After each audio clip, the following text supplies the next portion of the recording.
Okay. Hər vaxtınız xeyir olsun. Hər birinizi xoş gördük. Bu gün Financial Accounting, yəni hər birimizin bildiyi F3 dərsinə başlayırıq və hal-hazırda ilk dərsimizdəyik. Bu dərs boyunca sizlərin hər birinizə uğurlar arzulayıram. Əlimdən gəldiyincə çalışacağam ki, dərsləri sanki canlı iştirak edirmişsiniz kimi olsun. Yəni sadəcə video izləyirmişsiniz kimi yox. Hər halda hər birinizə uğurlar olsun. Başlamamışdan əvvəl qısa özüm haqqında məlumat versəm, mən Fuad Rəsulov, həm bakalavr təhsilimi, həm də magistr təhsilimi İqtisad Universitetində bitirmişəm. Bundan əvvəl bir sıra şirkətlərdə həm mühasib kimi, həm də auditor kimi çalışmışam. Hal-hazırda da PwC Azərbaycan şirkətində audit mütəxəssisi olaraq çalışıram. Eee, Düzü öyrətməyi çox xoşlayıram. Kimlərəsə nəyisə, hansı bildiklərimi paylaşmaq. Bu səbəbdən də təlimçi karyerasına başladım. Bir sıra tələbələr məzun elədik, yüksək nəticələr göstərən oldu. Eee, Nəticələr sayəsində artıq həm Big Four şirkətlərdə, həm də digər şirkətlərdə özünə iş tapanlar kifayət qədərdir. Ümid edirəm sizin üçün də bu təlim uğurlu olar. Belə, qısa giriş elədiyimizə görə istəyirəm vaxt itirmədən başlayaq, təlimimizə. Bu, ımm, video dərsliklər boyunca sizlə financial accounting-i, chapter və chapter öyrənəcəyik. Düzü özüm də F3-ə hazırlaşan vaxtlarda self-study hazırlaşdığımdan qarşılaşa biləcəyi çətinliklərdən xəbərdaram. Ona görə çalışacağam ki, dərsləri o şəkildə izah eləyim, ki, yaranan sualları, sizdə potensial yarana biləcək sualları cavablandırmış olaq.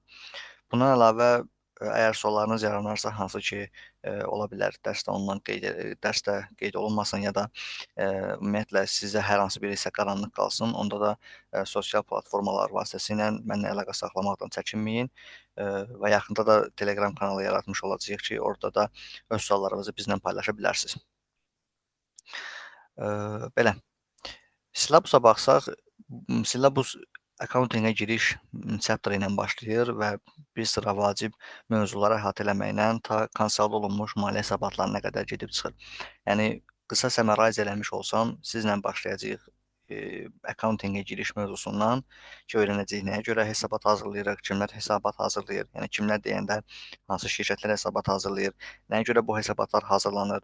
Ondan sonra başlayacağıq öyrənməyə ki, bu hesabatlar hazırlanması prosesində tranzaksiyalar necə tanınmalıdır, şirkət öz hesabatlarını, öz uçotunu hansı şəkildə aparmalıdır və ən sonda da, təbii ki, çox kompleks olmayacaq, yəni sadə formada, maliyyə hesabatlarının yığılmasını öyrənəcəyik və həmçinin konsolid olunmuş maliyyə hesabatlarının yığılmasını. Eee, Bu həm, uzun adlandırmazdım, təxmini 2-3 ay çəkəcək prosesdə hər biriniz uğurlar. Həmçinin əgər self-study hazırlaşırsınızsa, bu proses daha qısa və yaxud daha uzun ola bilər.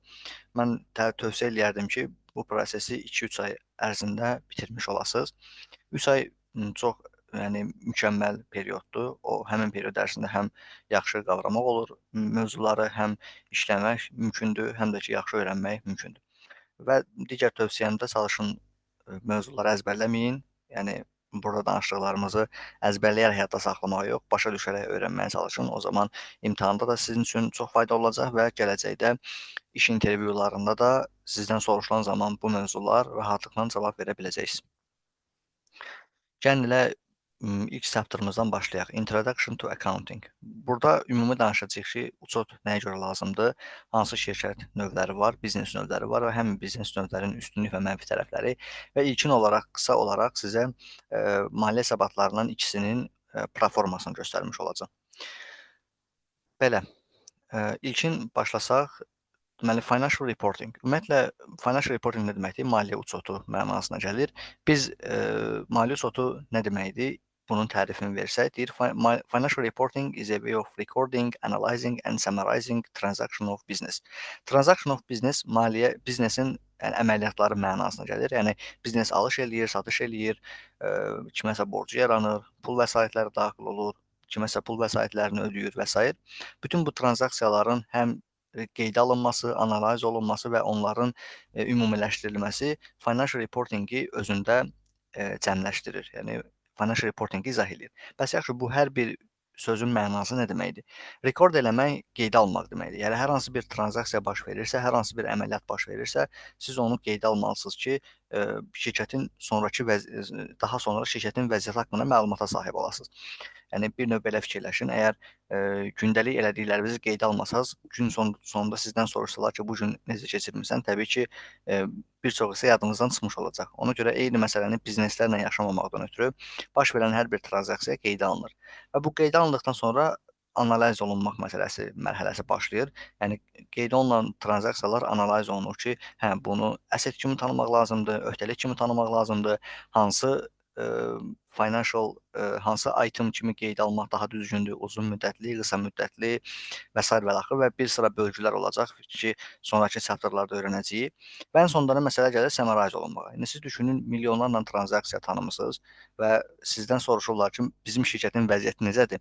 Təbii ki, sizdən soruşan adama milyonlarla tranzaksiyanı göndərib deyə bilməzsiniz də. Otur bax buna və öyrən görək bizim şirkət necədir. Ona görə müəyyən bir summarize olunmağa ehtiyac var ki, həmin məlumatlar ümumiləşdirilsin və qarşı tərəfə bu cür təqdim olunsun ki, onun üçün də başa düşmək rahat olsun. Deməli, bizim hesabatların yığılmaqda əsas məqsədimiz bu summarize olunmaq hissəsidir ki, biz məlumatları summarize eləyərək qarşı tərəflərə, yəni qarşı tərəf dediyim, bu bizim hesabatlarla maraqlana biləcək hər bir şəxs ola bilər. Bizim səhmdarlar ola bilər, bizim investorlar ola bilər, dövlət ola bilər, vergi orqanları ola bilər, ictimaiyyət ola bilər. Yəni həmin şəxsləri də öyrənəcəyik. Birazdan danışarıq onlar haqqında da. Yəni bizim hesabatlarla maraqlana biləcək şəxslərə bizim biznesin ümumiləşdirilmiş vəziyyəti haqqında məlumat vermək. Məqsədimiz budur. Financial reportingin aparılmasında. O da qeyd elədiyimiz bu 3 mərhələdən ibarətdir ki, tranzaksiyaları rekord eləyirik, analiz eləyirik və ən sonda summarize eləməklə məlumatları maraqlı tərəflərə çatdırırıq. Ümumiyyətlə accounting-in özündən danışsaq, bizdə əgər soruşsaq uşaqlardan və tələbələrdən və ümumiyyətlə 100 adamdan 90-ı bəlkə qeyd eləyəcək ki, bizdə mühasibatlıq deyəndə ağlına vergi mühasibatlığı gələcək. Çünki ölkəmizdə təəssüf ki, demək də olmaz. Əslində bu tələb olduğuna görə bu haldadır. Bu cürdür belə deyək. Yəni bir sıra mühasib sadəcə vergi mühasibatlığı ilə məşğul olur. Yəni onun işi vergi bəyannaməsinin yığılması, vergi ilə bağlı proseslərin aparılması və sairədir. Amma bizim mühasibatlıq uçot dediyimiz hissə təkcə vergi mühasibatlığından ibarət deyil. Biz ümumiyyətlə accountingi burada qeyd eləmiş olsaq 3 hissəyə ayıra bilərik. Bir financial accounting, hansı ki biz onu öyrənəcəyik. Bir ola bilər management accounting. Bunu F2 sertifikatını hazırlarsaz gələcəkdə onda öyrənmiş olacaqsınız. Bir də ola bilər tax accounting. Təəssüf ki, essay deyək ki, hazırlaşdığınız vaxtlarda Azərbaycanın vergi uçotunu öyrənmək üçün bir sertifikat yoxdur, yəni sırf essay-in tərkibində. Düzdür, vergi mühasibatlığı var orada da, sadəcə orada da İngiltərənin vergi sistemini öyrənmiş oluruq, amma ya da Rusiyanın, yəni ikisini seçmə şansımız var. Təəssüf ki, essay-də Azərbaycanın vergi sistemini öyrənmək üçün bir sertifikat yoxdur. Amma əgər sizin üçün maraqlıdırsa, özünüz vergi məcəllələrimizi oxuyaraq öyrənə bilərsiniz. Bizim əsas öyrənəcəyimiz isə bax bu birinci financial accounting hissəsidir. Təəssüf ki, bir çox insan bu üçünü bir-birinə qarışdırır. Elə bil ki, bunlar üçü də eyni məsələdir. Amma bu belə deyil. Yəni bu ikisinin fərqindən danışarıq birazdan, amma təksi burada qeyd eləmək istədim ki, yəni bu cür mühasibatlıq növü də var. Sadəcə hal-hazırda bizim öyrənəcəyimiz bu vergi mühasibatlığı deyil, financial accountingdir. Qısa fərqini desək, vergi mühasibatlığı təkcə şirkətin vergi borcunun hesablanması zamanı lazım olur ki, dövlətə nə qədər borcumuz var, nə qədər vergi ödəməliyik və s. Financial accounting isə daha geniş deməli, mənanı kəsb eləyir və orada beynəlxalq uçot sistemi ilə hazırlanmış, beynəlxalq standartlarla hazırlanmış maliyyə hesabatları necə hazırlanmalıdır, səhmdarlara düzgün məlumatı çatdırmaq üçün nələrə diqqət eləmək lazımdır və sair kimi mövzulara toxunur. Gəlin qısa olaraq bu financial accounting ilə management accountingin fərqindən danışaq, sonra keçək digər mövzulara. Deməli, İlkin qeyd eləmiş olsaq, financial accountingdə istifadə olunan datalardan gəlin danışaq. Financial accountingdə əsas etibarən historical datalar istifadə olunur. Historical data. Historical data deyil, nəyə nəzərdə tuturuq? Yəni hər hansı bir hadisə, tranzaksiya baş verməlidir ki, ondan sonra biz onu financial accounting uçotlarımızda qeyd eləyə bilək. Amma management accountingdə isə bu biraz fərqlidir. Burada həm historical data istifadə olunur, həm də future. Yəni gələcəklə bağlı məlumatlarda biz management accountingdə görə bilərik. Çünki management accountingin məqsədi şirkətin idarə edilməsinə yönəldilən məlumatlardır. Yəni o məlumatlar ki, direktorlar, yəni management personal, management şəxslər bu məlumatları istifadə eləməklə şirkətin idarə etməsi barəsində qərar verəcəklər. Təbii ki, burada təkcə tarixi məlumatlar, yəni keçmiş məlumatlar bizim köməyimizə gəlməz. Bizim üçün gələcək məlumatlar lazımdır. Məsəl üçün, bizim növbəti bir 12 ay ərzində bizə gələcək pul vəsaitləri nə qədər olacaq? Və yaxud biz növbəti 12 ay ərzində nə qədər satış eləyəcəyik? Bu təbii ki, 5 illik, 10 illik planlar əsasında bölüşdürülə bilər. Təbii ki, bu qeyd elədiyimiz məlumatlar təxminlər, yəni expectationlar olacaq. Heç kim dəqiqliklə deyə bilməz ki, növbəti 12 ay ərzində mən nə qədər qazanacağam, ya da nə qədər xərcləyəcəm. Sadəcə təbii ki, bu məlumatların təxmin olaraq belə olsa, bilinməsi və düzgün təxmin edilməsi, heç olmasa düzgünə yaxın şəkildə idarə etmək üçün çox vacibdir. Bundan başqa istifadə olunan məlumatlardan əlavə məlumatların kimlər üçün hazırlandığı da bunlar arasında fərqlərdir. Financial accounting daha çox external userlar üçün hazırlanır. Yəni, üçüncü tərəflər, bir növ belə deyək. Məsələn, şirkətin səhmdarları olsun, investorlar, banklar, ictimaiyyət, dövlət və sair və ilaxır. Management accounting isə əsasən menecment üçün hazırlanır. Yəni board of directors deyək. Board of directors. Yəni direktorlar, şirkəti kim idarə edirsə onlar üçün hazırlanır ki, həmin şəxslər baxsınlar bu hazırlanmış hesabatlara və şirkətin gələcəyi haqqında qərar vermiş olsunlar. Bundan başqa arasındakı fərqlərdən danışsaq, financial accounting müəyyən bir regulationa tabedir. Yəni financial accounting beynəlxalq uçota və milli qanunvericiliyə uyğun hazırlanmalıdır. Deyək ki, should be prepared under indi bizim mövzumuza uyğun olduğuna görə IFRS deyək gəlin. Yəni beynəlxalq maliyyə standartlarına uyğun hazırlanmalıdır. Amma management accountingdə no standards. Yəni heç bir standart tələb olunmur ki, hesabatı necə hazırlayasan. Yəni belə fikirləşsək həqiqətən də məntiqlidir. Çünki heç bir şirkətdən tələb eləmək olmaz ki, sən öz hesabatları və menecerə necə təqdim eləyəcəksən. Çünki menecerin istəyindən asılı olaraq bu hesabatların forması, şəkli və təqdim edilmə müddəti dəyişir. Müddətdən demişkən, financial accounting əsasən ildə bir dəfə hazırlanır, yəni illik hesabatlar olur, amma maliyyə uçotundakı hesabatlar isə onun müəyyən bir limiti yoxdur. Əsas etibarı ilə aylıq olur, amma yəni burada bir vaxt limiti qoymağımız düzgün deyil. Yəni istənilən vaxt çərçivəsində hazırlana bilər. Bu menecmentin qərarından asılıdır. Qısa olaraq financial accounting və management accounting arasındakı fərqlərdən də danışdığımıza görə artıq biznes növlərinə keçə bilərik. Burada birbaşa keçə bilər profit or loss və sair haqqında danışmağa, amma mən istəyirəm gəlin birinci biznes növləri haqqında danışaq, ondan sonra bu hesabatlar haqqında məlumata keçərik. Bu 2023-24 kitabıdır və təzə kitabda da elə bu formada gedir. Orada biznes növlərindən geniş yazmayıblar. Ona görə mən əvvəlki nəşr növündən istifadə edəcəm bu hissədən danışmaq üçün və bu kitabı da sizə göndərərəm, ki, oxuyan zaman buradan istifadə eləyəsiniz. Düzdür, digər sətirlərdə lazım olmur bu kitabdan istifadə eləmək. Yəni kifayət qədər əhatə olunmuş olur yeni kitabda da. Sadəcə birinci sətirdə bu hissələri çıxardıblar, amma çıxartmalarına baxmayaraq yenə test eləyirlər. Ona görə lazımdır ki, biz bu hissələri yenə öyrənək. Biznes növlərindən danışsaq, ümumiyyətlə, F3 sillabusunda biz 3 cür biznes növü görəcəyik. Deməli, onlar hansılardır? Bir, three types of business, gəlin belə yazaq. Three types of business. Bunlardan birincisi sole trader adlanır. Sole trader. Sole trader kimdir? Bizim dildə fərdi sahibkar. Yəni yazaq fərdi sahibkar. İkinci görəcəyik partnership. Partnership bizim dildə ortaqlıq adlandıra bilərik. Ortaqlıq. Üçüncü isə LLC, yəni limited liability company. Bunu qısa olaraq LLC adlandıracağıq. Yəni ən çox bundan danışacağıq elə. Bizim dildə daha çox uyğun gəlir AQŞ-yə. Yəni açıq açıq səhmdar cəmiyyət. ASC daha doğrusu, AQŞ yox, ASC. Açıq səhmdar cəmiyyət. Ki, LLC-lər səhm sata bilir, səhmdarlar olur, onların səhmləri bu birjalarda alınıb satılır və sair.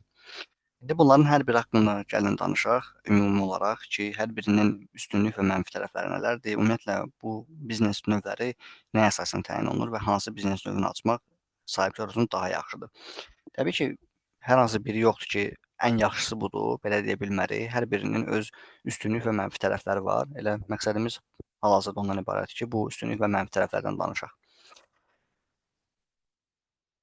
Hər bir pointi uzun-uzadı yazmayacağam. Sadəcə belə kiçik başlıqlar formasında yazacağam ki, bu, faylı kimsə review eləsə tez deyək ki, təkrar eləmiş olsun.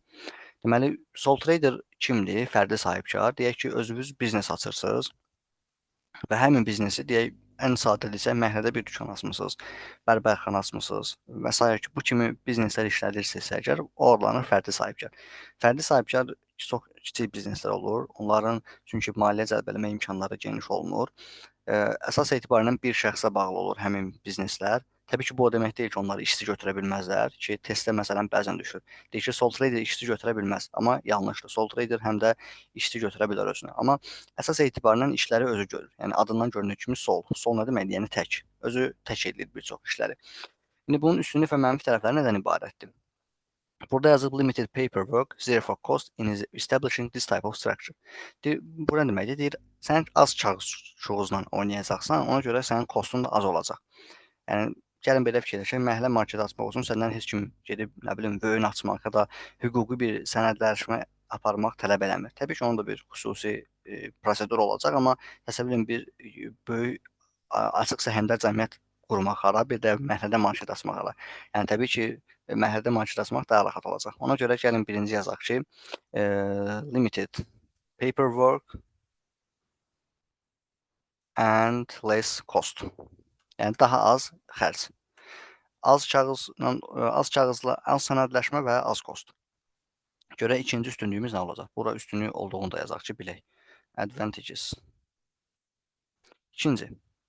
Their owner has complete control over business və owner is entitled to profits and ownership of assets. Bu üstünlük nədən ibarətdir? Sən tək sahibi olduğuna görə şirkətdə bütün əssetlər, yəni biznesin bütün əssetləri və profiti, yəni mənfəəti sənə məxsusdur. Bundan əlavə biznesin bütün kontrolu sənin əlindədir. Gəlin belə fikirləşək, mərhələdə yenə market açmışıq. Ən sadə nümunə olduğuna görə qeyd edirəm. Yəni həmin binanın özü, binaya məxsus olan bütün avadanlıqlar, binadan həmin deyək ki, mağazadan qazandığım bütün gəlir mənə məxsusdur. Yəni başqa heç kimlə bölüşdürməyəcəm. Başqa heç kimə nəsə bir hissəsini vermək məcburiyyətində deyiləm. Təbii ki, verginin çıxmaq şərti ilə.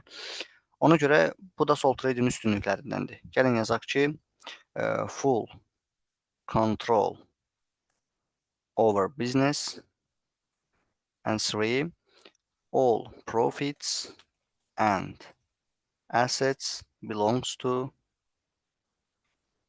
the owner. Deməli, həm bütün əssetlər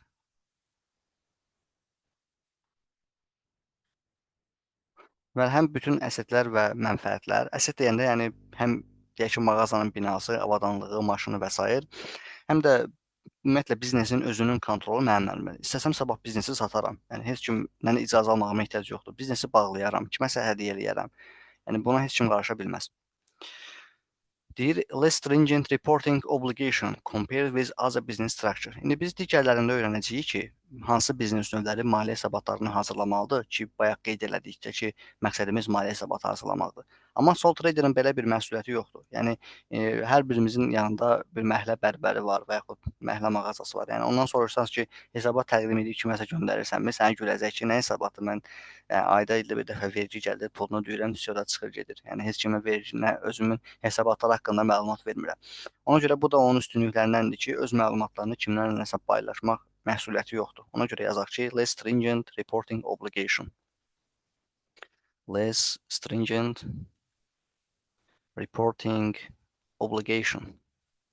Obligation öhdəlik deməkdir. Stringent də ciddi, yəni daha az ciddi reporting öhdəlikləri var. Yəni kiməsə report eləmək məsuliyyətləri yoxdur. Ən sonuncu da can be highly flexible. Bu həm üstünlük kimi saymaq olar bunu, həm də mənfi tərəf kimi saymaq olar. İndi mənfi tərəf kimi saymaq hissəsini aşağıda danışarıq. Üstünlük tərəfi nədir? Bu mağazanı işlətmirəm. nə bilim, toya gedəcəm, mağazanı açmıram. Yəni heç kim sənin işinə qarışa bilməz də, özün istədiyin qədər işləyə bilərsən. Bunun mənfi tərəfi nədir? Amma təbii ki, az işləsən nə olacaq? Az qazanacaqsan. Bu da bunun mənfi tərəfidir. Az işləsən az qazanacaqsan, çox işləsən çox. Mənfi tərəflərindən biri də nədir?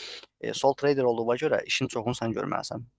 Bu deyirlər ya, öz biznesini qur, amma orada qaçırdıqları bir məqam var ki, məsələn, sən normalda 9-6 işləyirsənsə, 6 bazar öz evdəsən. Deyirsən ki, hər şey işləmirəm də, nə olar olar.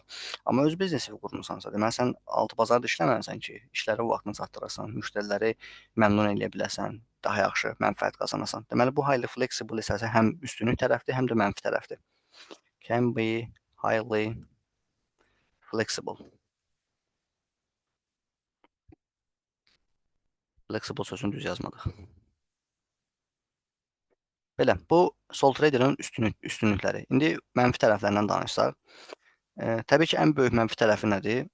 Birdən Allah uzaq eləsin, borca düşsəz, sizin şəxsi mülkünüz də həmin borclara qurban gedə bilər. Deyək ki, Əhməd dayının mağazası var, çoxlu borca getdi və ödəyə bilmədi, satış eləyə bilmədi. Yanında bravo asdılar, belə deyək. Neyləyəcək? Maşını varsa maşını da aparacaqlar, dükanın özünü də aparacaqlar. Yəni nəyi varsa əlindən gəlib aparacaqlar ki, borcu bağlasın. Ona görə bizim öhdəliyimiz, yəni liability'miz unlimiteddir. Unlimited liability'miz var bizim. O ən böyük mənfi tərəfimiz kimi qeyd edə bilərik. Mən yuxarı getdim nəsə. Bir dəqiqə düzgün yerə qayıdaq. Niyəsə tullandı başqa yerə. Buradaydıq. Deməli, biri dedik ki, unlimited liability'miz var. Sole trader kimi. Unlimited liability. Deməli, bunu qeyd elədik əslində də bizim personal property'miz bizim borclarımıza, şirkətin borclarına qurban gedə bilər. Bu nə deməkdir? Bayaq qeyd elədiyimiz kimi borca düşsəm gəlib öz maşınımı da aparacaqlar. Ona görə yazaq ki, personal property may be vulnerable. Personal property əmlak deməkdir. Yəni şəxsi əmlakımız will be vulnerable. Şəxsi əmlakımız da qurban gedə bilər. Deyir ki, large sums of capital are less likely to be available. Yəni bu nə deməkdir? Məsələn, sole trader təbii ki, maliyyəni hardan qazanacaq? Yəni şirkətə pul vəsaitlərini hardan cəlb eləyə bilər?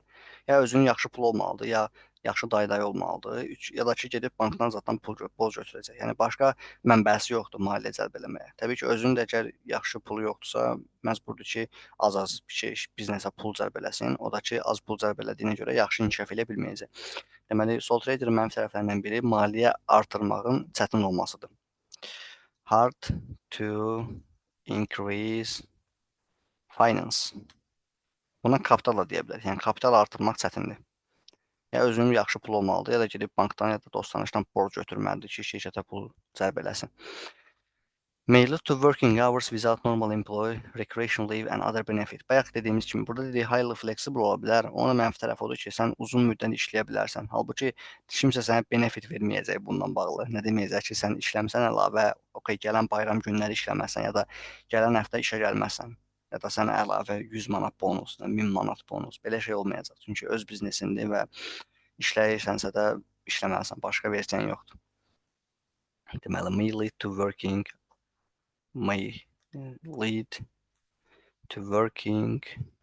long hours. Uzun saatlar işləmə gətirib çıxara bilər. Burada deyir ki, may be issue of continuity of business in the event of death or illness of an owner. İndi birdən Allah uzaq eləsin deyə Əhməd dayının başına nəsə gəldi, mağazası nə olacaq? Ya oğlu istifadə edəcək, əgər varsa, yoxdursa da heç də ittibatlı gedəcək, satacaqlar yəqin ki. Yəni deyir ki, sahibkarın ölümü ya da xəstəliyi şirkətin davam eləməsində ciddi problemlər yaradır. Həqiqətən də fikirləşəndə elədir. Deməli, issue on continuity when in the case of death or illness of owner. Okay. Bu sole trader'ın həm advantage-i, həm də ki disadvantage-i. Disadvantages. Sole trader haqqında bu qədər. İndi gəlin digərləri haqqında da bu şəkildə danışaq, ondan sonra, digər hissələrimizlə davam eləyək. Bəs partnership də necədir? Gəlin biraz da partnershipdən danışaq.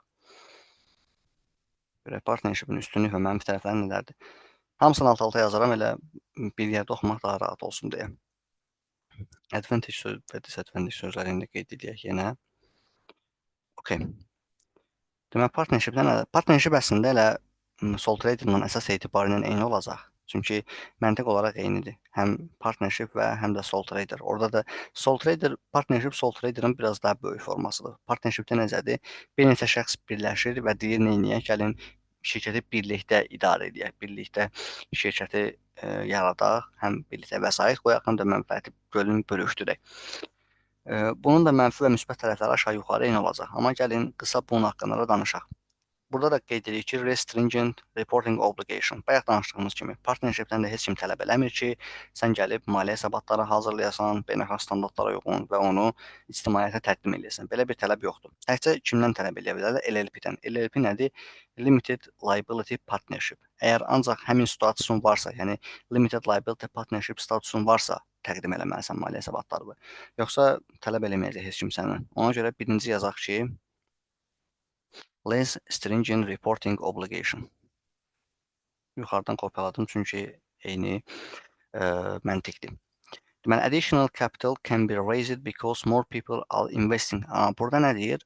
Bayaq sole trader demişdik ki, kapital cəlb eləmək çətindir. Amma burada əksinə daha rahatdır. Çünki bir neçə adam birləşib şirkət açmışıq və 3-4 nəfərin daha çox kapital cəlb eləməsi təbii ki, daha normaldır. Deməli, yazaq ki, additional easy to raise capital belə yazaq. Easy to raise capital. Yəni maliyyə cəlb eləmək daha rahatdır. Division of roles and responsibilities and increased skill set. Bu nə deməkdir? Təbii ki, sole tradersansa bir nəfərsən, qərarı özün verəcəksən. Bütün həm yaxşı tərəfini, həm də pis tərəfini özün üstünə götürməlisən. Əgər partnership qurursansa, bir neçə nəfər olacaqsınız və həm rolları bölə bilərsiniz, həm məsuliyyətləri bölə bilərsiniz və dolayısıyla da deyirlər, ağıl ağıldan üstündür. Yəni bir neçə şəxs olacaqsınız və daha yaxşı qərarlar verə bilərsiniz. Gəlin belə yazaq ki, division of roles and responsibilities. Yəni rolların və məsuliyyətlərin bölüşdürülməsi. Bu da təbii ki, üstünlük tərəf saymaq olar. Və təbii ki, növbəti üstünlük risklərin bölüşdürülməsidir.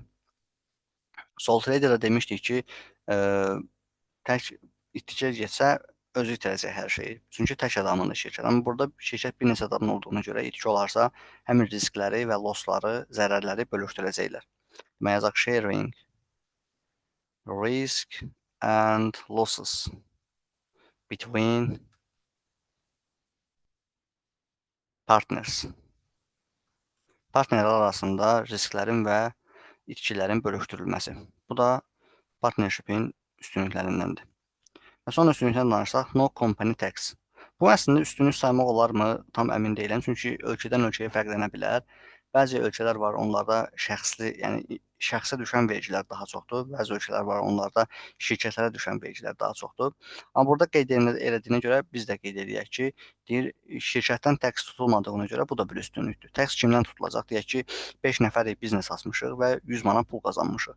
Hərəmizə 20 manat düşəcək, düzdürmü? Həmin 20 manatdan tutulacaq vergi, 100 manatdan yox. Ona görə deyir ki, no company tax on business.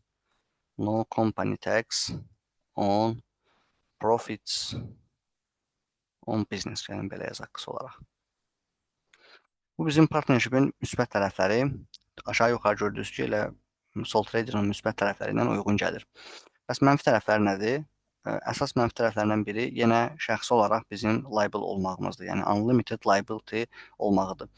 Ki, yenə də partnership hər hansı bir borca düşsə, şirkət bağlansa, həmin partnerlər, yəni ortaqlar öz mülkləri ilə, şəxsi mülkləri ilə öhdəlik daşıyacaqlar. Yəni burada da qeyd edək ki, unlimited liability ən əsas öhdəliklərimizdən biridir. Təbii ki, personal property də vulnerable ola bilər. İkinci məsələni qeyd eləmiş olaq.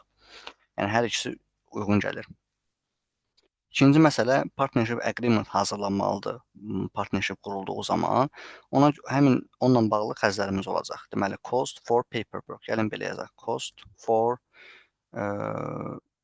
partnership agreement.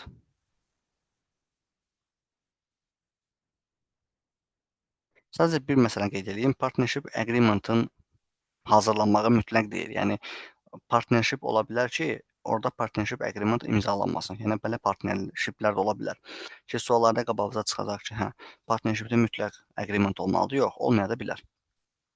Amma olacaqsa da agreement, onun üçün xərcləşmək lazımdır ki, bu da onun mənfi tərəflərindən biridir. Burada da yenə, əgər partner ölərsə və yaxud xəstələnərsə, şirkətin davamiyyətində problem yarana bilər. Çünki, əgər təzə partner qəbul olunursa və yaxud mövcud partner, şirkətdən gedirsə, bu zaman, deyək ki, yeni partnership agreement hazırlanmalıdır və, yeni partnership agreement hazırlanmalıdır. Ya da, deyək ki, eee yəni mövcud partnership ləğv edilib, yenisi formalaşdırılmalıdır. Bu səbəbdən deyək, onların ölümü ya da xəstələnməsi, eee, mənfi tərəf kimi hesab olunur. Onu da yuxarıdan götürsək, issue of continuity in the case of illness or death of owner. Burada owner qeyd eləməyək, gəlin burada qeyd eləyək partners. Partners. Deyir slow decision making. Yuxarıda qeyd eləmişdik ki, deməli rolları bölüşdürəcəyik, məsuliyyətləri bölüşdürəcəyik, amma bunun mənfi tərəflərinin mənfi tərəfi də var ki, biz əgər rolları və yaxud responsibilityləri bölüşdürürüksə, deməli qərar vermək gecikə bilər. Nəyə görə? Təsəvvür eləyin 4-5 nəfərsiz, məsələn sole trader 1 nəfərdir, qərarı verir, vsyo, həyata keçirir. Heç kim qarışmır onun işinə. Amma partnershipdə necə olacaq? 4-5 nəfər olacaq, deyəcək, o deyəcək, mən razı deyiləm bundan. Gəlin başqa cür eləyək. O birisi deyəcək, yox, belə daha yaxşıdır. Ona görə qərar vermək daha da çətin olacaq. Deməli, slower decision making, slower decision making. Axırıncı məsələ deyir ki, unless a clause is written into original agreement, when one partner leaves, partnership is automatically dissolved. Bayaq qeyd etdiyim məsələ, əgər bir partner tərk eləyirsə partnership-i, deməli, yeni bir partnership agreement yaratmağa ehtiyac var, yeni bölgü edilməlidir və s. və axır. Bayaq qeyd etdiyimiz kimi, məsələn, 5 nəfərik, 100 manat profit qazanırıq, hərəyə deyək ki, hamımızın eyni payı var və hərəyə 20 manat düşəcək. Amma bir nəfər çıxsa və onun payını başqa birisi alsa, onda 4 nəfər olacağıq və bölüşdürməni fərqli aparmaq lazımdır. Ona görə bir nəfər çıxdıqda və yaxud geri gəldikdə onda yeni agreement yaratmağa ehtiyac var. Bu da bizim partnershipin müsbət və mənfi tərəfləri. İndi gəlin danışaq LLC-dən, yəni Limited Liability Company, hansı ki bizim ən çox baxacağımız şirkət növü olacaq. Çünki hesabat hazırlamalıdır və bizi maraqlandıran bir çox tərəfləri var. Ona görə bizim deyək ki, ən çox danışacağımız şirkət növü olacaq. Deməli, LLC-lərin görək müsbət və mənfi tərəfləri nələrdir? LLC-lərin müsbət və mənfi tərəflərinə gəlməmişdən əvvəl onların strukturu haqqında biraz danışmaq istəyirəm sizlərə. Deməli, LLC-lərin quruluş forması necədir? LLC-lər formalaşdırılır, yəni Limited Liability Company-lər. Onların sahibkarları olur. Yəni LLC-ləri sahib olan şəxslər ki, şirkətin sahibkarları onlardır. Onlara biz adlandırırıq shareholderlar. Yəni şirkətin sahibkarları. Shareholders. Qoy bunu da aşağıdan qeyd eləyək. Deməli, shareholders. Deməli, şirkətin, LLC-nin sahibkarları. Necə deyək? Sahibkarları. Yəni LLC-yə sahib olan şəxslər. Bu shareholder. Bizim dildə səhmdarlar, belə deyək. İkinci məsələ isə burada direktorlar məsələsi ortaya girir. Direktor. Bəs direktorlar kimlərdir? Şirkəti idarə edənlər. Onlar fərqlənir. Aşağıdan yazaq directors. LLC-ni idarə edənlər. Deməli, shareholderlar şirkətə sahib olanlardır, direktorlar isə şirkəti idarə edənlərdir. Bir növ belə fikirləşin, birinin pulu var, idarə edə bilmir, birinin də idarə eləmə bacarığı var, pulu yoxdur. Onda onu idarə edir.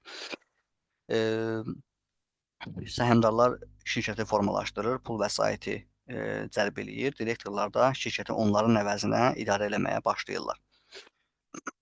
İndi birazdan sizlə danışacağım business entity konseptdən. Sadəcə ona gəlməmişdən əvvəl gəlin birinci danışaq ki, bəs LLC-nin müsbət və mənfi tərəfləri nədən ibarətdir? Burada da qeyd elədiyi kimi, shareholders are owners, yəni şirkətin sahibkarlarıdırlar. Board of directorlar isə shareholderlar tərəfindən təyin olunan və şirkəti onların əvəzinə idarə edən şəxslərdir. LLC-nin müsbət və mənfi tərəfləri. Birinci deyə bilərik ki, limited liability makes investment less risky. Adından göründüyü kimi, sənin liability'lərin unlimited olacaq. Yəni bayaq yuxarıda qeyd eləmişdik, sole traderlə partnershipdə unlimited liability, disadvantage kimi. Burada isə limited liability qeyd edəcəyik üstünlüyə. Limited liability. Yəni sabah birisi gün şirkət borca düşsə və ödəyə bilməsə, heç kim gəlib səhmdara deməyəcək ki, sən evi ver mənə, bu şirkət borc ödəyə bilmədi. Səhmdar yalnız qoyduğu məbləğ qədər, məsələn, deyək ki, 100 manat investisiya edibsə, ancaq 100 manat qədər itirə biləcək. Yəni ondan sonrasını heç kim gəlib ondan istəməyəcək. Təbii ki, burada nə məsələ var? Əgər səhmdar şəxsi qarantiya veribsə, təbii ki, onda itirmiş olacaq məbləğinin bir sıra hissəsini. Əgər qaranti veribsə, verməyibsə, ancaq qoyduğu məbləğ qədər itirəcək. İkinci məsələ, maliyyə cəlb eləmək daha rahatdır. Easy to raise finance. Easy to raise finance. Yəni maliyyə cəlb eləmək rahatdır. Təbii ki, səhmdarlar çoxdur. Təsəvvür edin, Facebookun gör nə qədər səhmdarı var. Hərəsi bir neçə dənə səhm alanda Facebooka yeni pul vəsaiti daxil olur və onlar da həmin vəsaiti artıq Facebook yoxdur, Meta deyək. Həmin vəsaiti istifadə eləməklə yeni investisiya edirlər, yeni araşdırmalar aparırlar. Amma bayaq qeyd eləmişdik ki, sole tradinglə partnershipdə biraz daha çətindir maliyyə cəlb eləmək. Sole traderdə vapse çətindir, amma partnershipdə belə də orta. Amma LLC-lərdə daha rahatdır maliyyənin cəlb olunması. Daha sonra separate legal entity. Bundan birazdan danışacağıq daha detallı. Sadəcə ümumi belə qeyd eləyək. Separate legal entity. Legal entity. Separate legal entity nə deməkdir? Hüquqi şəxs. Bizdə deyirik, məsələn, hüquqi şəxs aldım özümə. Gedib neyniyir? Məsələn, şirkət açır, adını deyək ki, X1 şirkət. Artıq həmin bir X şirkətin hüquqi olaraq öz adı var. Yəni həmin X şirkət deyək ki, kimlənsə əməkdaşlığa girə bilər, özü öz adına əsəd ala bilər, öz adına maşın ala bilər, ev ala bilər, bina ala bilər. Yəni şirkət özü yəni özünün xüsusi separate hüquqi adı olduğuna görə, ayrıca hüquqi şəxs olduğuna görə.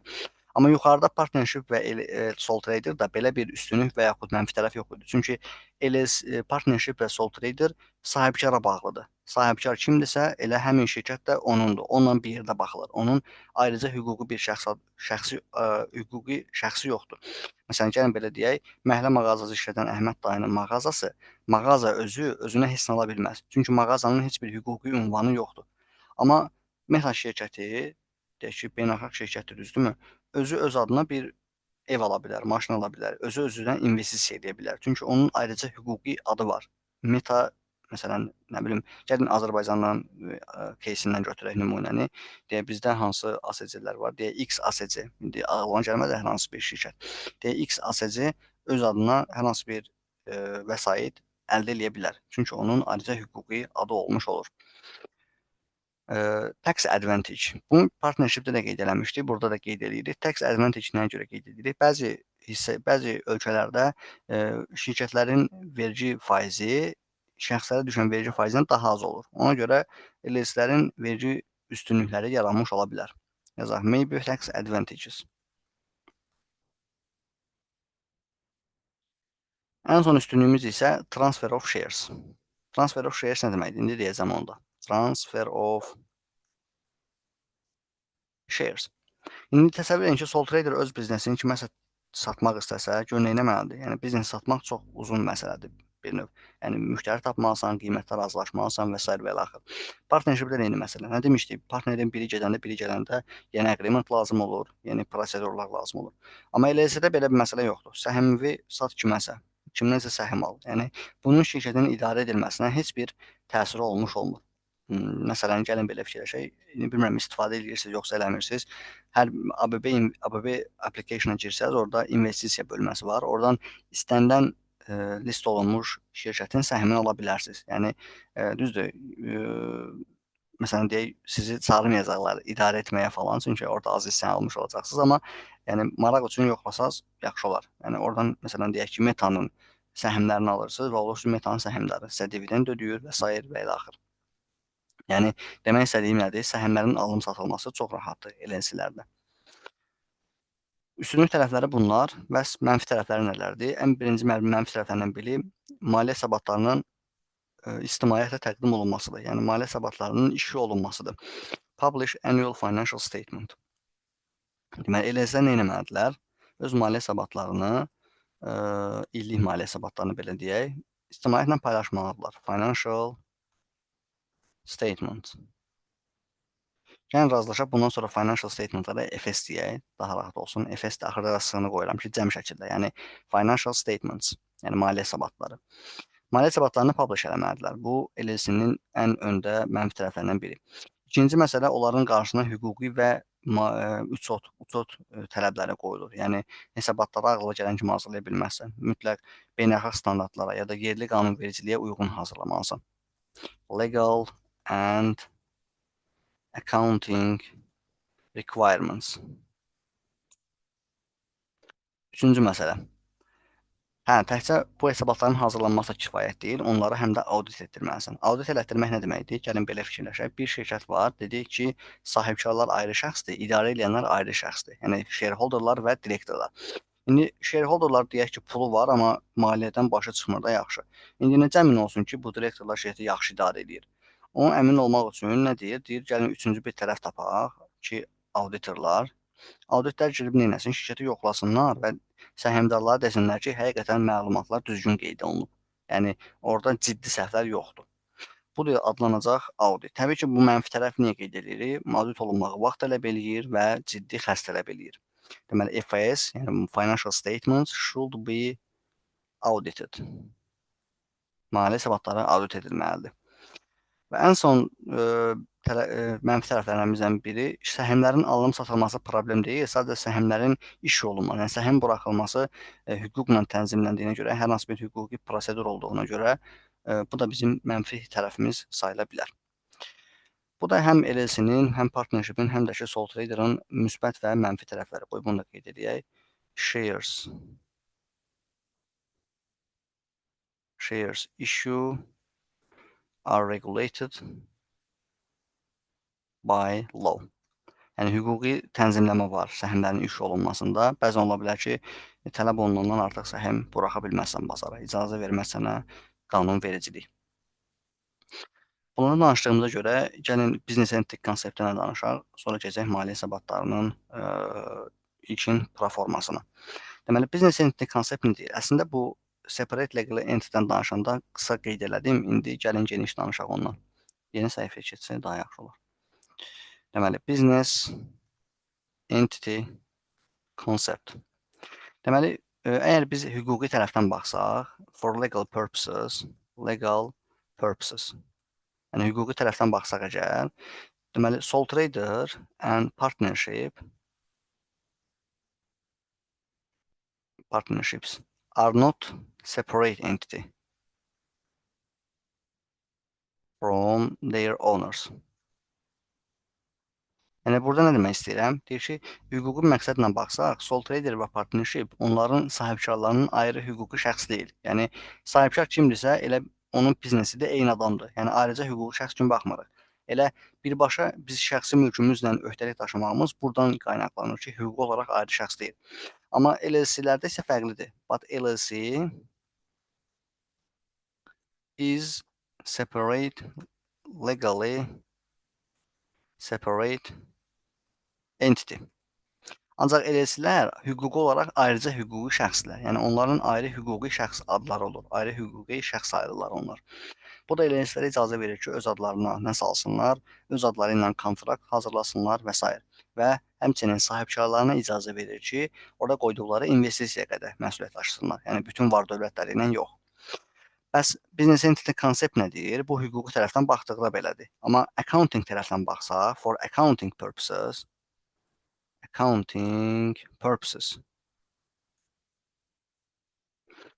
deməli, all three business type, yəni yuxarıda saydığımız bütün bizneslər are treated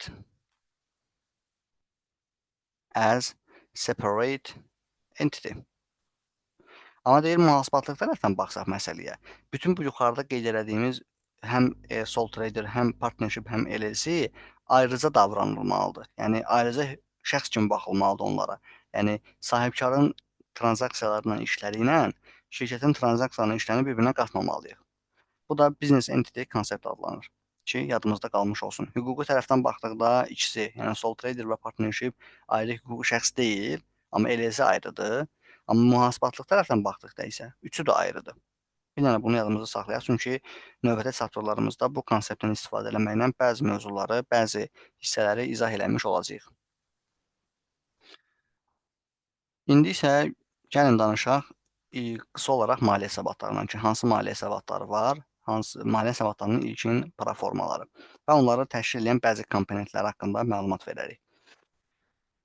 Gəlin birinci maliyyə hesabatlarının özü ilə tanış olaq. Deməli, financial statements. Financial statements. Bayaq qeyd eləmişdik, FS yazaq. Bu dəfə də geniş yazdıq, eybi yox. Deməli, 5 tür maliyyə hesabatı növümüz var. Birinci statement of profit or loss. Bunun adı da var, qoyun da yazaq. And other comprehensive income. Düzdür, bundan çox danışmayacağıq, amma bilmiş olaq da. Comprehensive income. Yəni, mənfəət və zərər haqqında hesabat və digər məzmun gəlirlər. Bizim dildə adı belə gedir. Qısa olaraq SPL deyəcəyik bunun adına. Yəni, statement of profit or loss. İkinci olacaq statement of qoy statement sözünü buradan kopyalayaq, hər dəfə istifadə edəcəyik çünki. Statement of financial position. Financial position maliyyə vəziyyəti haqqında hesabat adlanır bizim dildə. Yəni, şirkətin maliyyə vəziyyətini bu hesabat vasitəsilə öyrənəcəyik. Üçüncü statement of change in equity. Change in equity nə hesabatdır? Kapitalda dəyişiklik haqqında hesabat. Və yuxarıda dedik ki, şirkət öz sahibkarından ayrıdır. Və sahibkarla olan tranzaksiyaların hamısını ki, sahibkarla bunun arasında nə tranzaksiya baş verib? Onun hamısını bu hesabatda göstərmiş olacaq ki, səhmdar əlavə pul verdi, biz səhmdara dividend ödədik və s. və l. Səhmdarın kapitalı nə qədər artdı, nə qədər azaldı və s. Növbəti hesabatımız statement of cash flow. Pul vəsaitləri haqqında hesabat ki, pul vəsaitlərimiz artıb, azalıb, hara xərcləmişik, haldan pul gəlib və s. hamısını burada görəcəyik. Ən axırıncıda disclosure note. Disclosure note bizim dildə izahlı qeydlər, o da hesabatlardan biridir. Orada da bu yuxarıda qeyd elədiyimiz bir səhifəlik hesabatları uzun-uzadı başlayırıq izah eləməyə ki, orada rəqəmlər necə qeyd olunub və s. və l. Bu da bizim maliyyə hesabatları. Hal-hazırda mən sizə bu iki maliyyə hesabatının ilkin proformasını göstərəcəm. Bunu da qısa olaraq deyəcəyik. Statement of Financial Position, SOP adlanılacaq. Bu da SPL. İkisinin qısa proformasını göstərəcəm və oradakı itemlar haqqında ilkin məlumat verəcəm. Bununla da birinci dərsi yekunlaşdırmış olacağıq. Deməli, Statement of Profit or Loss. Gəlin birinci buna baxaq. Yox, gəlin birinci Statement of Financial Position-a baxaq. Sonra ona baxarıq. Statement of Financial Position. Deməli, əgər kimsə əvvəllər maliyyə, mühasibatlıq və s. oxuyubsa, onda biznes bərabərliyi ilə tanışdır. Əgər heç kim əgər oxumamısınızsa əvvəl, problem deyil, indi onunla danışacağıq. Biznes bərabərliyi nə deyir? Deyir, assets bərabər olmalıdır, liabilities üstə gəlinsin kapitala. Bu bizim ən ilkin öyrənəcəyimiz bərabərlikdir. Düzdür, bundan geniş danışacağıq növbəti saatda. Sadəcə ilkin olaraq istədiyim məlumatımız olsun bu bərabərlikdən. Yəni, şirkətin aktivləri, əsətləri bərabər olmalıdır onun öhdəlik və kapitalının cəminə. Təbii ki, bu da duality konseptdən gəlir ki, onun haqqında sonraki chapterlarda geniş danışmış olacağıq. Və bizim financial position hesabatı da bunlar şirkətin bir gündəki vəziyyəti haqqında məlumat verir. Gəlin belə fikirləşək, 31 dekabrdır, sən öyrənmək istəyirsən şirkətin vəziyyəti necədir? Şirkətin nə qədər əsas vəsaiti var, nə qədər öhdəlikləri var, kapitalı nə qədərdir, onu görmək istəyirsən. Və həmin gün sanki bir gündə şirkətin bir screenshotunu götürürsən, maliyyə screenshotunu. Və baxırsan ki, şirkətin nə bilim, binasının dəyəri nə qədərdir, inventorları, mal materialı nə qədərdir, borcu nə qədərdir, alacağı nə qədərdir, pul vəsaiti nə qədərdir və s. Hamısını görmüş olursan orada. Bu da adlanır Statement of Financial Position. Yəni, Financial Position-da biz əslində asset, liability, yəni öhdəlik və kapital haqqında ümumi məlumatı əks elətdiririk. Summarize edib burada göstəririk. Əgər reportingdəki tərifimizlə demiş olsaq. Bu bizim Financial Position. İndi proformasını quracağıq, sadəcə qurmamışdan əvvəl gəlin bilək ki, bu asset, liability və kapital nə olan şeydir? Nəyə görə bu asset-i asset adlandırırıq ya da liability nə olan şeydir ümumiyyətlə? Deməli, asset nədir? Assetin tərifini 3 addımda deyə bilərik. Assets are 1. Deməli, assetin ən birinci məsələlərindən biri olmalıdır ki, deməli, şirkət üçün potensial bir ekonomik resurs hazırlamalıdır. Probable to generate economic benefits. Deməli, probable economic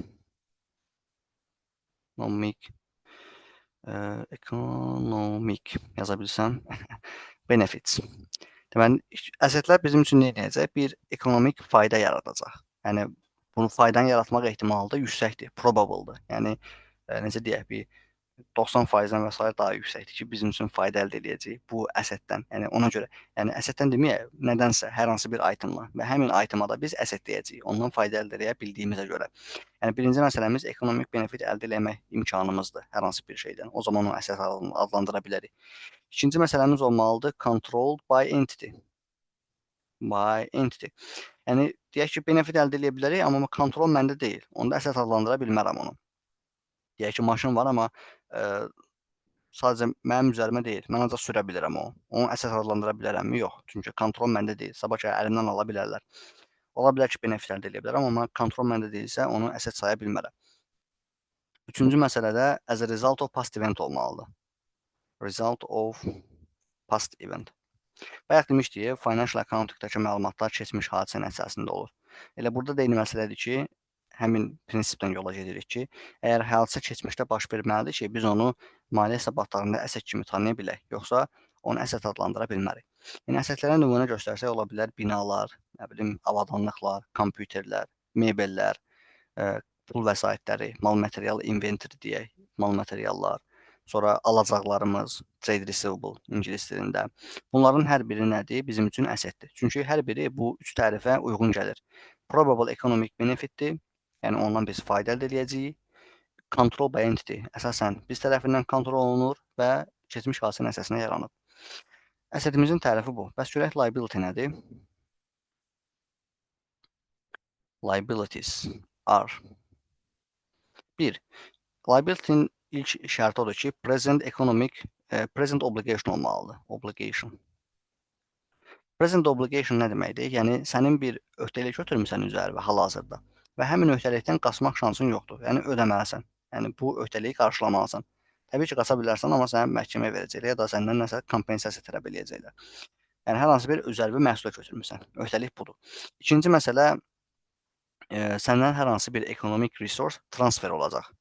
Transfer of economic resource from the entity.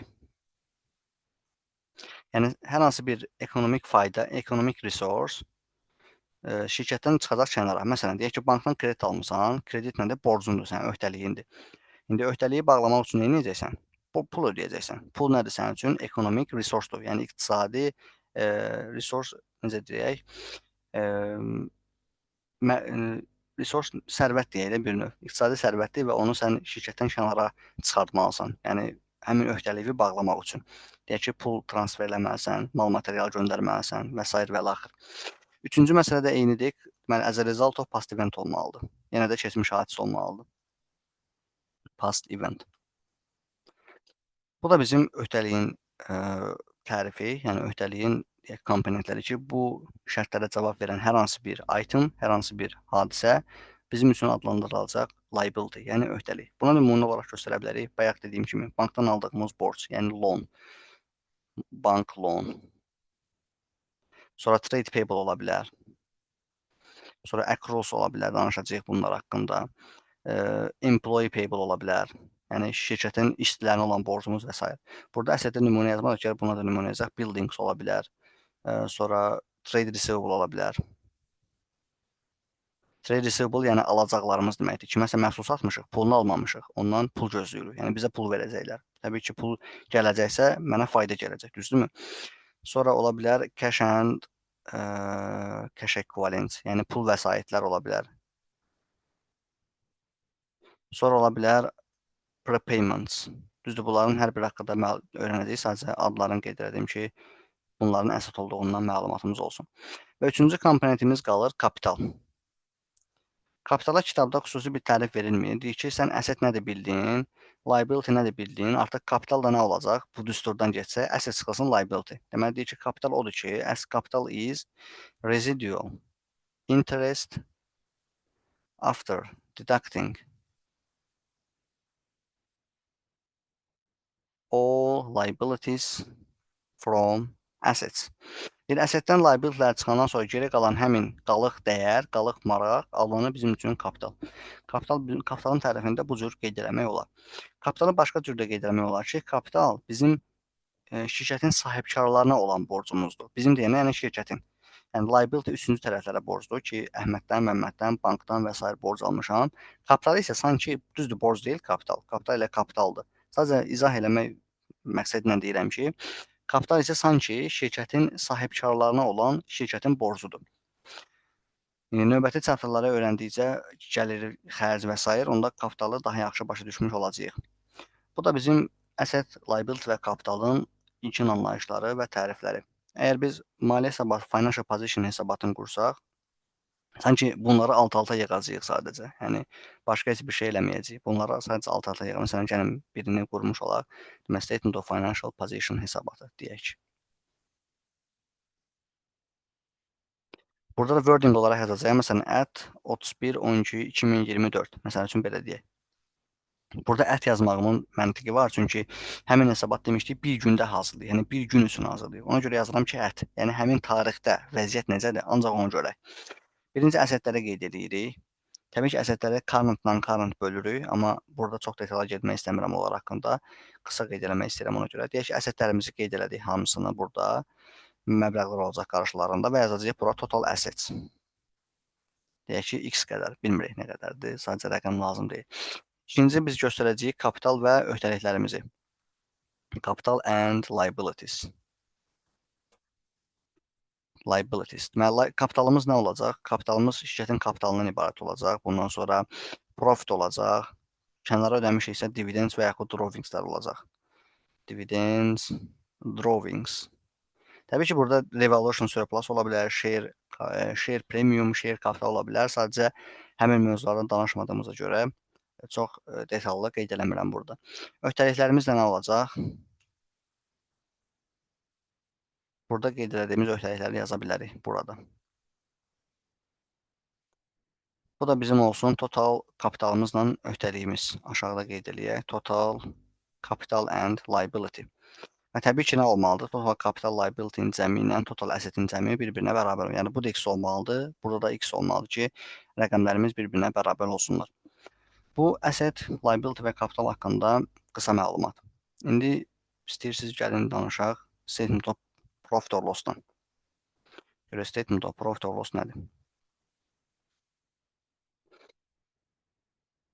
Statement of profit or loss-da isə biz cari dövr ərzində şirkətin yaranmış mənfəət və xərclərindən danışacağıq ki, şirkət nə qədər mənfəət eləyib, nə qədər xərc çəkib bu mənfəət qazanmaq üçün.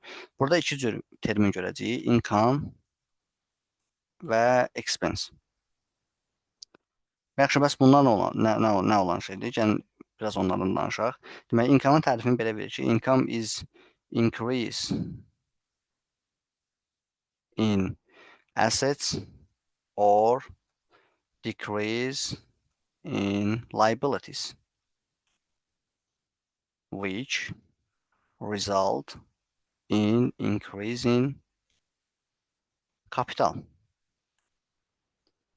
Yəni, burada nə deyir? Deyir ki, income, yəni mənfəət gəlir, biz ona deyirik ki, o əsətlərdə artıma səbəb olsun və yaxud öhdəliklərdə azalmaya səbəb olsun. Hansı ki, nəticələnəcək kapitalda artımla. Gəlin bir dənə formulamıza baxaq.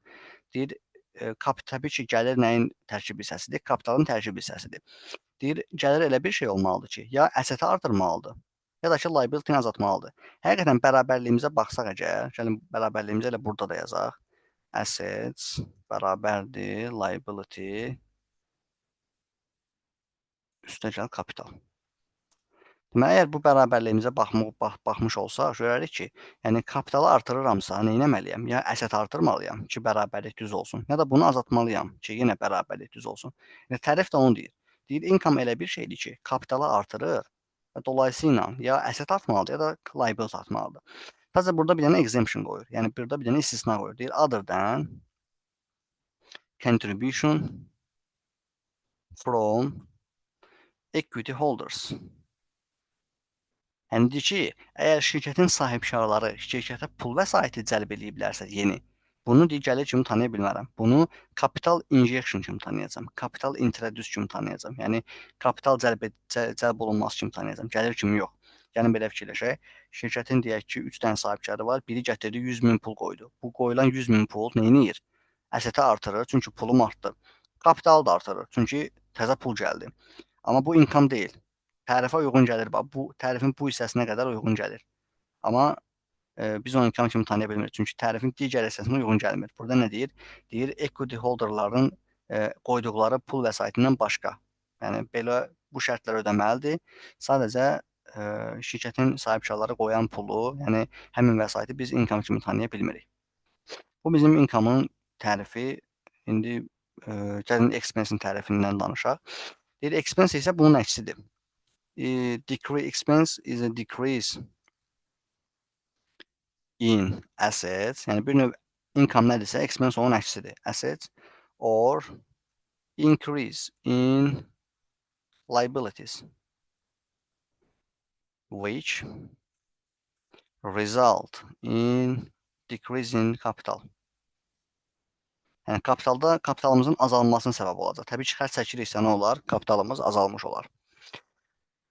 Təbii ki, bura qədər isə yenə də belə kiçik birisi olar ki, onu nəzərdən qaçırarıq. Ona görə tərifin ardı da var ki, other than nə olar? Burada contribution demişdik. Burada da olacaq distribution. Distribution to equity holders. Deyir, əgər sən şirkətin sahibkarlarına pul verirsənsə, məsələn, vəsait verirsənsə və s. onu xərc kimi tanıya bilməzsən. Məsələn, deyək ki, Əhməd dayın mağazası var, özünə 200 manat pul götürdü kassadan. Həmin 200 manatı xərc kimi tanıya bilməz. Onu tanımalıdır capital distribution kimi. Yəni xərc olaraq tanıya bilməz. Onu biz göstərəcəyik bu statement of change in equity hesabatında. Okay? Bu da bizim statement of profit or loss-u təşkil edən hissələr, itemlar. Yəni statement of profit or loss haqqında da bir dənə nümunə proforma quraq. Ondan sonra yavaş-yavaş ilk dərsimizi yekunlaşdıraq. For, məsəl üçün, gəlin qeyd edək, 31, 12, 2024. Burada gördünüzsə, mən qeyd elədim ki, for. Bunu nəyə görə qeyd elədim? Çünki demişdik, profit or loss cari dövr ərzindəki gəlir və xərcləri göstərir. Yəni, bir günə olan gəliri xərci göstərmir təbii ki. Bu gəlir və xərc təkcə 31 dekabra aid deyil. 31 dekabra qədərki bir illik perioda aiddir həmin gəlir və xərclər. Deməli, birinci qeyd edəcəyik revenue. Buna income və yaxud sales demək olar. İkinci məsələ olacaq cost of goods sold. Təbii ki, bu terminlərin hər birini öyrənmiş olacağıq. Sadəcə ilkin olaraq sizə göstərirəm ki, hesabat necə qurulur. Cost of goods sold. Bu nədir? Bu revenue qazanmaq üçün nə qədər maya dəyəri xərcim olub. Yəni bu cost of goods sold maya dəyəri xərc deməkdir. Yəni satılan malın maya dəyəri. Bir növ belə tərcümə edilir. Sonra gəlir gross profit, ümumi mənfəət. Gross profit, yəni revenue-dan çıxacağıq. Deyək ki, cost of, yəni nümunə çək, burada 10.000 manatdır. Burada 5.000-dirsə əgər, ya da 7.000 qeyd edək məsəl üçün. Deməli, bizim gross profitimiz nə qədər olacaq? 10.000 çıxılsın 7.000, 3.000. Təbii ki, buradan sonra da biz qeyd edəcəyik other incomes və expenses. Yəni, digər xərclərimizi qeyd edəcəyik. Ən sonda olacaq, məsələn, tax expense və s. Tax expenses. Ən sonda da qeyd edəcəyik net profit for period. Yəni, bu period üçün bizim net profitimiz nə qədər oldu? Həmin məbləği qeyd eləmiş olacaq. Deyək ki, bunların hər biri 100 manat olsa, məsəl üçün qeyd edirəm bunu, təbii ki, fərqli ola bilər. Biz də 3000-dən çıxsaq bu 100 manatların hər birini nə taparıq? Taparıq ki, bizim 2700 manat net mənfəətimiz olunmuş cari dövr ərzində. Bu da bizim statement of profit or loss hesabatımız. Bir məsələni qeyd edək, ondan sonra yekunlaşdıraq dərsimizi. Onu da qeyd eləməyimiz vacibdir çünki. Deməli, bizim statementların stakeholderları kimlər olacaq? Stakeholders of FS. Yəni, financial statement.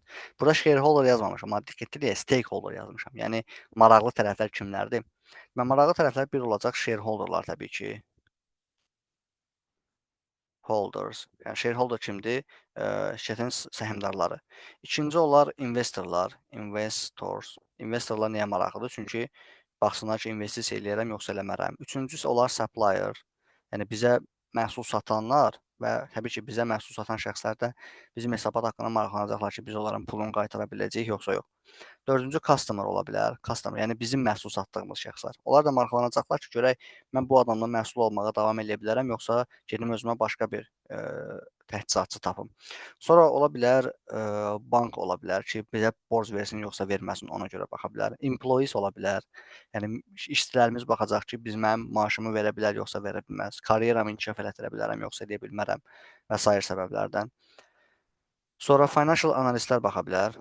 Analist ki, şirkəti analiz eləsinlər və təqdim eləsinlər investorlara. Sonra government ola bilər. Government.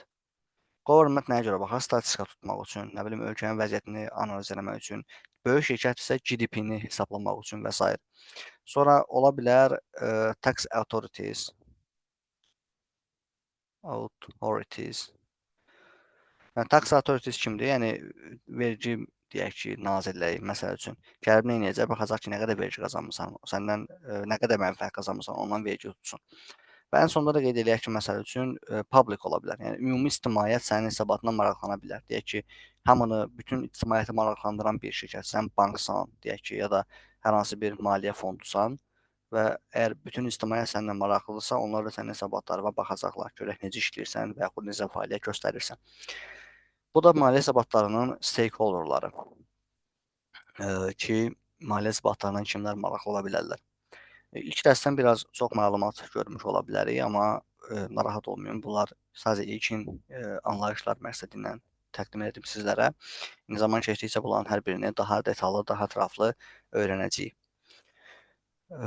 İlk chapter'ı oxuyaq hamısını, çünki oradakı məlumatların hamısından danışdıq. İlk chapter'ı oxuyandan sonra hələlik testə ehtiyac yoxdur. Test işləməyə ehtiyac yoxdur hələ ki. İkinci chapter'ı keçəndən sonra testlərə baxarıq. Burada ikinci chapter var, onu da danışarıq növbəti videomuzda. Ondan sonra artıq testlərə başlaya bilərik. Ki, testlərin də izahını edəcəm. Onu da videodan izləyərək testlərin izahlarına da baxa bilərsiniz. Belə hələlik növbəti videoda görüşənədək özünüzdən müğayət olun.